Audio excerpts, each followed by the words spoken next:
តែស្វៀតតែម្លេច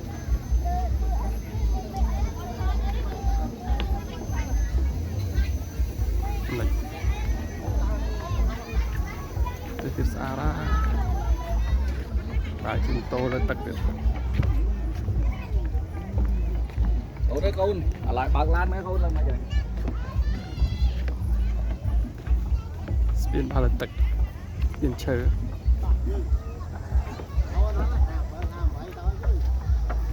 ដាប់តាមផ្សេងនៅកណ្ដាលទឹកទៀត